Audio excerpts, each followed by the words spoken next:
Hello friends, welcome to Himalaya education scope. Friends, आज हम यहाँ पे अध्ययन करेंगे हिंदी व्याकरण। और हिंदी व्याकरण में अध्ययन करेंगे देवनागरी लिपि। अब यहाँ पे जो देवनागरी लिपि है इसका विकास कैसे हुआ और किन किन भाषाओं में जो है देवनागरी लिपि का प्रयोग किया जाता है, इन सभी तथ्यों का हम यहाँ पे अध्ययन करेंगे। और यहाँ पे ये जो सीरीज है फ्रेंड्स, इससे पहले मैंने जो है पहला पार्ट यहाँ पे अपलोड किया था और उसके मैंने एमसीक्यू यहाँ पे अपलोड किए हुए थे। आज हम यहाँ पे जो है इस चैप्टर को देखेंगे और आफ्टर जब चैप्टर कंप्लीट हो जाएगा तो उसके बाद हम क्या करेंगे, इसके क्वेश्चन आंसर भी करेंगे। तो यहाँ पे फ्रेंड्स, अगर वीडियो हेल्पफुल लगेगी तो प्लीज़ वीडियो को लाइक शेयर और सब्सक्राइब भी करना। कमेंट में ज़रूर बताना कि आपको वीडियो कैसे लगी। पहला क्वेश्चन यहाँ पे रहेगा, पहला यहाँ पे रहेगा कि प्रत्येक भाषा की अपनी लिपि होती है। प्रत्येक भाषा की क्या है? अपनी लिपि होती है, जिसमें उस भाषा को लिखा जाता है। लिखित ध्वनि संकेतों को लिपि कहा जाता है। और हिंदी भाषा जिस लिपि में लिखी जाती है उसे क्या कहते हैं? नागरी या देवनागरी लिपि कहते हैं। ब्राह्मी लिपि से देवनागरी लिपि का जन्म हुआ है। तो यानी आप सभी देखते हैं कि जैसे अंग्रेजी भाषा है तो अंग्रेजी भाषा की लिपि क्या है? रोमन है। तो यानी हर जो भाषा है, जितनी भी आपको हमारे संविधान में 22 भाषाओं को मान्यता दी गई है, तो जो भी यहाँ पे भाषाएं हैं उनका क्या है? सबकी अलग अलग अपनी अपनी लिपियाँ हैं। कुछ लिपियाँ हैं जो सभी क्या किए जाते हैं, कुछ लिपियाँ ऐसी हैं जो देवनागरी लिपि में लिखी जाती है। देवनागरी लिपि को लोकनागरी या हिंदी लिपि भी कहा जाता है। क्या कहा जाता है? देवनागरी लिपि को जो है लोकनागरी या हिंदी लिपि भी कहा जाता है। देवनागरी लिपि का नामकरण विवादास्पद है, यानी विवादों में है। क्यों है? ज़्यादातर विद्वान गुजरात के नागर ब्राह्मणों से इसका संबंध जोड़ते हैं। उनका मानना है कि गुजरात में सर्वप्रथम प्रचलित होने से वहाँ के पंडित वर्ग अर्थात नागर ब्राह्मणों के नाम से इस नागरी कहा गया है। और अपने अस्तित्व में आने के तुरंत बाद इसमें जो है देव भाषा संस्कृत को लिपिबद्ध किया गया और इसीलिए से नागरी में देव शब्द जुड़ गया और बन गया देवनागरी। यानी यहाँ पे भी क्या है? कुछ मतभेद है। मौखिक भाषा को उच्चारित भाषा को अस्थायी रूप देने के लिए भाषा के लिखित रूप का विकास हुआ और प्रत्येक ध्वनि के लिए जो है चिन्ह या वर्ण बनाए गए और वर्णों की इसी व्यवस्था को लिपि कहा जाता है। आप सभी जानते हैं सबसे पहले हमारी क्या होती है? जो है हमारी ध्वनि होती है, यानी जिसको हम क्या कहते हैं? साउंड कहते हैं। ध्वनि के बाद क्या होता है? हमारा लेटर होता है, यानी अक्षर होता है। अक्षर के बाद क्या आएगा? शब्द बनेगा और शब्द के बाद क्या बनेगा? वाक्य बनेगा। और इस तरह से हमारे क्या होते हैं? एक वाक्य बनता है। तो इसीलिए पूछा भी जाता है कि जो सबसे छोटी इकाई है, वर्ण की सबसे छोटी इकाई क्या हो जाएगी? ध्वनि हो जाएगी। अब यहाँ पे सबसे पहले आप देखते होंगे कि जो भाषा है, भाषा के क्या होते हैं? 4 अंग होते हैं। क्या होते हैं? 4 अंग होते हैं। सबसे पहले होते हैं मौखिक भाषा, लिखित भाषा, यानी वैसे तो भाषा के क्या हैं? 2 रूप हैं, 3 रूप हैं। मौखिक भाषा, लिखित भाषा, अंग अलग हो जाएंगे, और सांकेतिक भाषा। ये क्या हो गए? भाषा के पार्ट हो गए, सांकेतिक भाषा। लेकिन अगर हम देखें जो अंग हैं कौन कौन से हैं? भाषा के जो अंग हैं वो 4 हैं। सबसे पहले सुनना, फिर बोलना, पढ़ना और लिखना। ये क्या है? भाषा के 4 अंग हैं। तो यहाँ पे हमारे क्या हो जाएगा? ये भाषा के 4 अंग हैं। उसके बाद यानी हमने देखा कि भाषा के क्या होते हैं? वैसे 3 प्रकार होते हैं, लिखित भाषा, मौखिक भाषा, सांकेतिक भाषा। अंग कितने हैं? 4 हैं।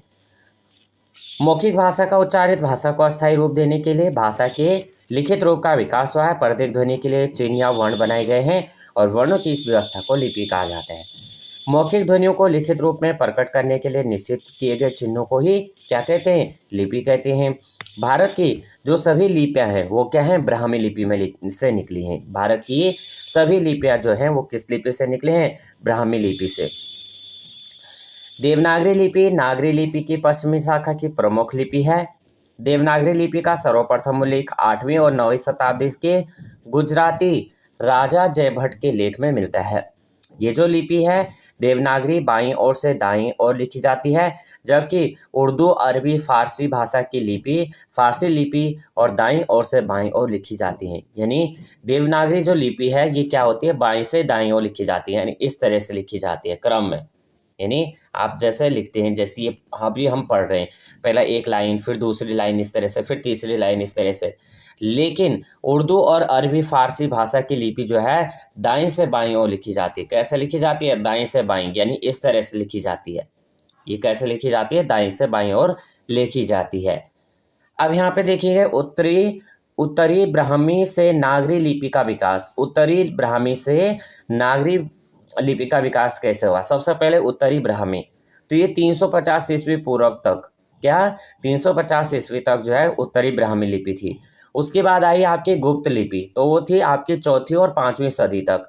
और फिर आई आपकी सिद्ध मातृका लिपि, सिद्ध मातृका लिपि और कुटिल लिपि थी आपके 6वीं सदी, 8वीं और 9वीं सदी तक थी।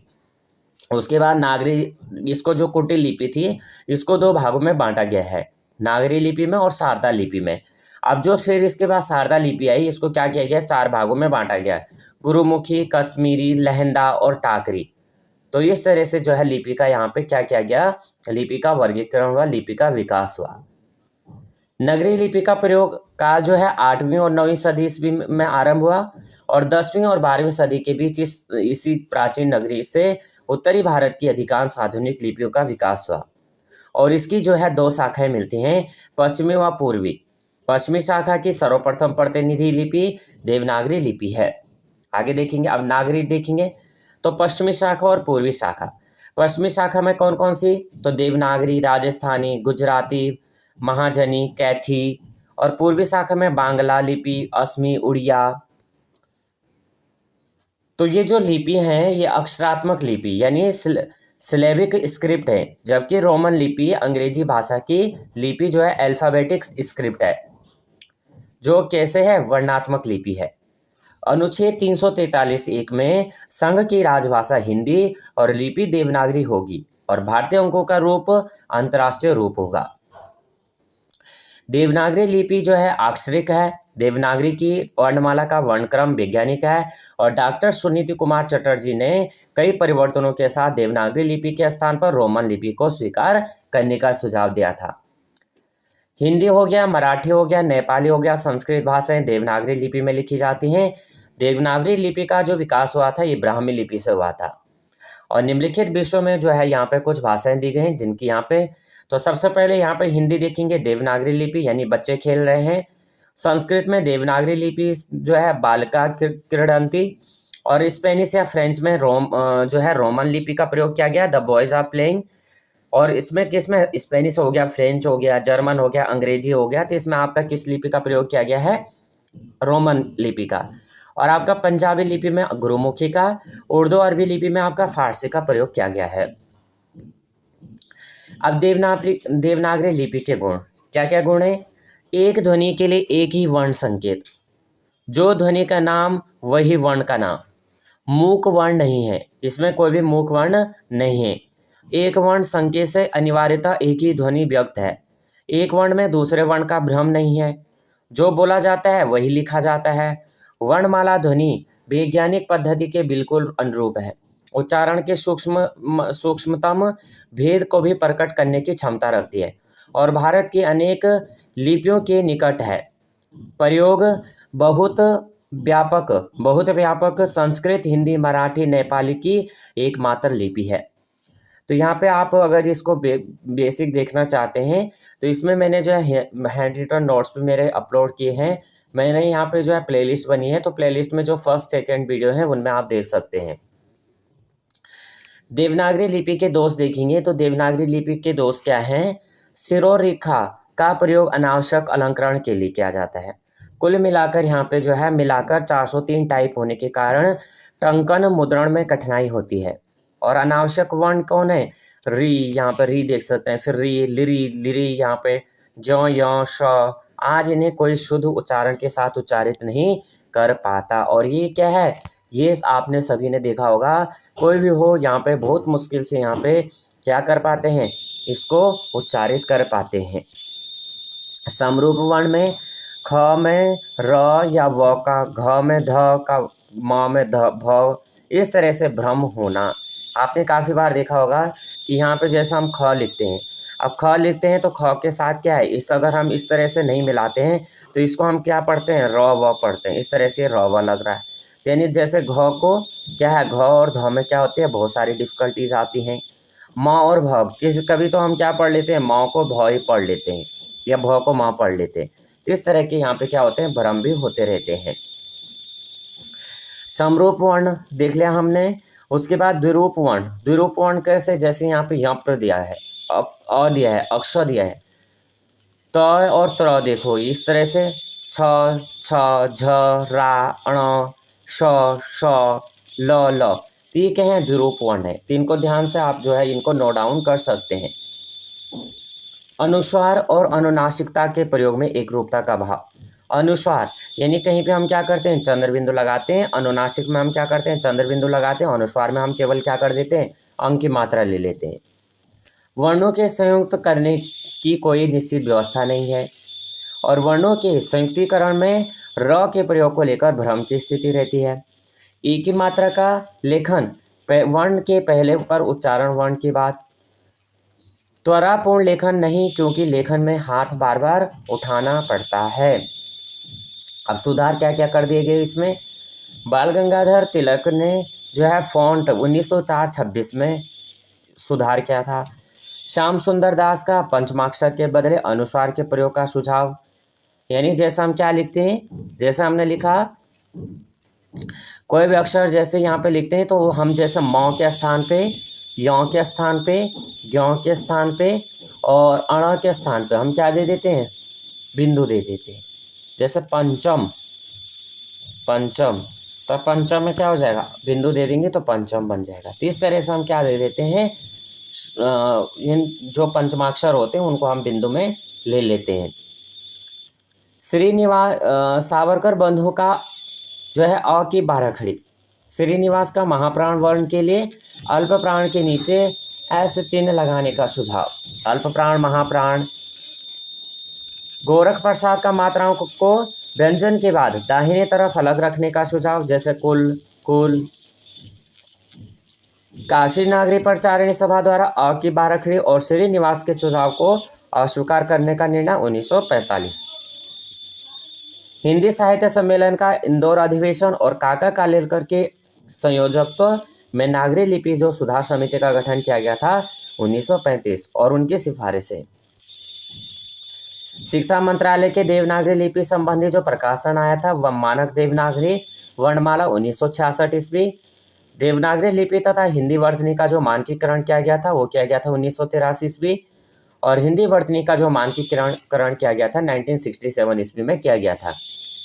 उत्तर प्रदेश सरकार द्वारा गठित आचार्य नरेंद्र देव समिति का गठन 1947 और उनकी सिफारिशें। देवनागरी लिपि से संबंधित अब हम यहाँ पे क्या देखेंगे, महत्वपूर्ण प्रश्नोत्तरी देखेंगे। तो सबसे पहले यहाँ पे क्वेश्चन दिया गया है, संविधान के अनुच्छेद 351 में किस विषय का वर्णन है। तो यहाँ पे हमें बताना है किस विषय का यहाँ पे वर्णन किया गया है। ऑप्शन नंबर ए में कह रहा है उच्चतम न्यायालय की भाषा, संघ की राजभाषा, हिंदी भाषा के विकास संबंधी निर्देश या पत्राचार की भाषा। तो यहाँ पे हमारा क्या राइट आंसर हो जाएगा, ऑप्शन नंबर 1 का सी राइट आंसर हो जाएगा, हिंदी भाषा के विकास में संबंधित निर्देश। संविधान के किस अनुच्छेद में वर्णित है कि संघ का यह कर्तव्य होगा कि वह हिंदी भाषा का प्रसार बढ़ाए, उसका विकास करे। Option number A right answer हो जाएगा 351। किस लिपि से देवनागरी लिपि का विकास माना जाता है। तो यहाँ पे हमें अभी देखा था, हमने पढ़ा था ब्राह्मी लिपि से। हिंदी किस लिपि में लिखी जाती है, ब्राह्मी, खरोष्टी, मसनवी, देवनागरी। तो क्वेश्चन नंबर 4 का हमारा क्या हो जाएगा, देवनागरी लिपि। भारत में हिंदी को संविधान की किस भाषा के अंतर्गत राजभाषा घोषित किया गया है। तो क्या हो जाएगा, ऑप्शन नंबर बी हो जाएगा, धारा 343। किस तिथि को हिंदी को राजभाषा बनाने का निर्णय लिया गया है, 6 का right answer, D right answer हो जाएगा, 14 सितंबर 1949 को। देवनागरी लिपि का सर्वप्रथम प्रयोग किस राज्य में हुआ माना जाता है। क्वेश्चन नंबर 7, क्या हो जाएगा? सी राइट आंसर हो जाएगा, गुजरात। उत्तर प्रदेश सरकार द्वारा वर्ष 1947 में गठित देवनागरी लिपि सुधार समिति के अध्यक्ष थे। क्या हो जाएगा? Option number A right answer हो जाएगा, आचार्य नरेंद्र देव। नागरी लिपि सुधार समिति के संयोजक थे श्रीनिवास काका कालेलकर, आचार्य नरेंद्र देव, भारतेंदु हरिश्चंद्र। इनमें से हमारा राइट आंसर क्या हो जाएगा क्वेश्चन नंबर 9 का? ऑप्शन नंबर बी, काका कालेलकर। नेक्स्ट क्वेश्चन, भारत की राजभाषा, भारत की राजभाषा क्या दिया गया है? अंग्रेजी, हिंदी, भारत की सभी भाषाएं, हिंदी व अंग्रेजी। Question number 10, option number B हो जाएगा, हिंदी। संविधान के किस अनुच्छेद में कहा गया है कि संघ की राजभाषा हिंदी और लिपि देवनागरी होगी? अनुच्छेद 346, अनुच्छेद 345, 344, 343। 11 का हमारा डी राइट आंसर हो जाएगा, 343। देवनागरी लिपि मूलतः क्या है? अक्षरात्मक, वर्णात्मक, प्रतीकात्मक, चित्रात्मक। क्वेश्चन नंबर 12, ए राइट आंसर हो जाएगा, अक्षरात्मक। इसमें से कौन सी यहाँ पे लिपि नहीं है? कौन सी नहीं है? अंग्रेजी नहीं है, देवनागरी नहीं है, गुरुमुखी नहीं है, अरबी नहीं है। क्वेश्चन नंबर 13 का राइट आंसर क्या हो जाएगा? ऑप्शन नंबर 1 हो जाएगा, अंग्रेजी। देवनागरी का सर्वप्रथम प्रयोग किसके शिलालेख में हुआ है? हर्षवर्धन के, चंद्रगुप्त के, अशोक के, जयभट्ट के। राइट आंसर क्या हो जाएगा? जयभट्ट के, ऑप्शन नंबर डी। देवनागरी लिपि का विकास माना जाता है खरोष्टी से, देववाणी से, सिंधु लिपि से, ब्राह्मी से। क्या हो जाएगा? डी राइट आंसर हो जाएगा, ब्राह्मी से। लिपि किसे कहते हैं? किसे कहते हैं लिपि को? लिखित संकेत ध्वनि को, चित्रों को, बोलने के तरीकों को, या अंकित करने की ध्वनि को। तो यहाँ पे हमारा जो 16 का राइट आंसर क्या हो जाएगा? ए हो जाएगा, लिखित ध्वनि संकेतों को।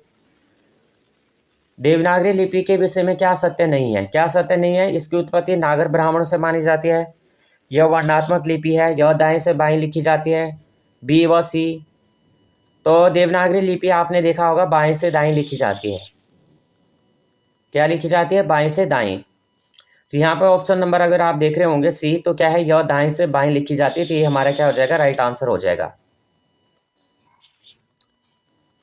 और उसके बाद क्या है? यह वर्णात्मक लिपि भी है। तो ऑप्शन नंबर हमारा क्या हो जाएगा? डी राइट आंसर हो जाएगा, बी और सी। भाषा और लिपि है, भाषा और लिपि क्या है? एक दूसरे के पूरक हैं, एक दूसरे के प्रतिद्वंदी हैं, एक दूसरे के विरोधी हैं, इनमें से कोई नहीं।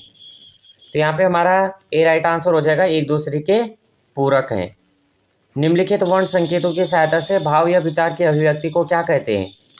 भाषा कहते हैं, वर्ण कहते हैं, लिपि कहते हैं, या इनमें से कोई नहीं। क्वेश्चन नंबर 19 का हमारा राइट आंसर सी हो जाएगा, वर्ण कहते हैं। उच्चारित ध्वनि संकेतों की सहायता से भाव व विचार की अभिव्यक्ति कहलाती है। क्वेश्चन नंबर 20 क्या हो जाएगा? डी राइट आंसर हो जाएगा, भाषा।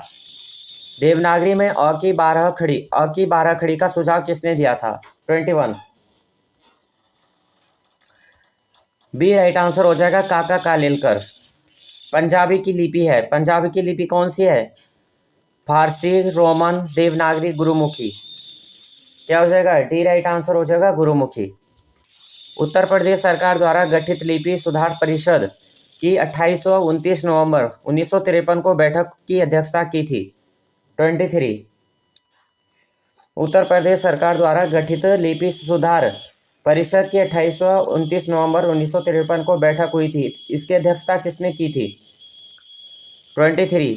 ए राइट आंसर हो जाएगा, तत्कालीन उपराष्ट्रपति डॉक्टर सर्वपल्ली राधाकृष्णन ने। नेक्स्ट क्वेश्चन है, किस विद्वान ने देवनागरी लिपि के स्थान पर रोमन लिपि को स्वीकार करने का सुझाव दिया था? 24। कौन था? Sunit Kumar Chatterjee, option number D. किस विद्वान ने देवनागरी लिपि के स्थान पर रोमन लिपि को स्वीकार करने का सुझाव दिया था? तो ये थे आपके सुनीत कुमार चटर्जी। निम्नलिखित में से कौन सी विशेषता देवनागरी लिपि में नहीं है? इनमें से बताना है। 25 बताना है। बी राइट आंसर हो जाएगा, विकास की दृष्टि से यह लिपि ब्राह्मी और खरोष्टी की समकालीन है। यही नहीं है, यह में विशेषता देवनागरी लिपि में नहीं है पूछा है। तो नहीं, नेगेटिव का आंसर क्या हो जाएगा? नेगेटिव हो जाएगा ऑप्शन नंबर बी।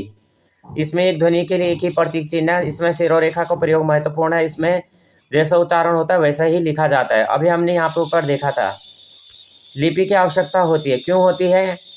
भाषा बोलने में, भाषा लिखने में, भाषा संकेत में। ऑप्शन नंबर ए कह रहा है तीनों में। तो 26 का हमारा क्या हो जाएगा? डी राइट आंसर हो जाएगा भाषा लिखने में। देवनागरी लिपि की सबसे बड़ी विशेषता क्या है? अनेक भारतीय भाषाओं की लिपि होना, प्राचीन लिपि होना, हिंदी भाषा की लिपि होना, सर्वाधिक वैज्ञानिक लिपि होना, एक ध्वनि के लिए संकेत होना। तो 27 का हमारा क्या हो जाएगा? डी राइट आंसर हो जाएगा सर्वाधिक वैज्ञानिक लिपि होना और एक ध्वनि के लिए एक संकेत होना। विश्व की प्राचीनतम मानी जाने वाली लिपियां हैं कौन कौन सी हैं बतानी है? 28। तो बी हमारा राइट आंसर हो जाएगा ब्राह्मी लिपि। नेक्स्ट क्वेश्चन है किस भाषा की लिपि ब्राह्मी के दक्षिणी रूप से विकसित हुई है? क्या हो जाएगा यहाँ पे? कन्नड़ हो जाएगा। हिंदी भाषा किस लिपि में लिखी जाती है? सौराष्ट्री, ब्राह्मी, गुरुमुखी, इनमें से कोई नहीं। तो यहाँ पे क्या हो जाएगा? हिंदी भाषा किस लिपि में लिखी जाती है? 30 का यहाँ पे राइट आंसर हो जाएगा, क्योंकि यहाँ पे हिंदी भाषा जो है हिंदी भाषा की लिपि क्या है? देवनागरी है। यहाँ पे ब्राह्मी दिया गया, लेकिन जो ब्राह्मी है क्या है? ब्राह्मी से देवनागरी लिपि का वो हुआ, यानी जो हिंदी भाषा है वो क्या है? देवनागरी लिपि में लिखी जाती है। नागरी लिपि को दक्षिण में क्या कहा जाता है? 31। तो यहाँ पे सी राइट आंसर हो जाएगा नंदी नगर। क्या? नागरी लिपि को दक्षिण में क्या कहा जाता है? नंदी नागरी सॉरी। हिंदी किस लिपि में लिखी जाती है? अभी हमने देखा था 32। तो डी राइट आंसर हो जाएगा देवनागरी। कौन सी भाषा देवनागरी लिपि में लिखी जाती है? 33 मराठी। बांग्ला जो है बंगाली में। पंजाबी आपका क्या है? गुरुमुखी।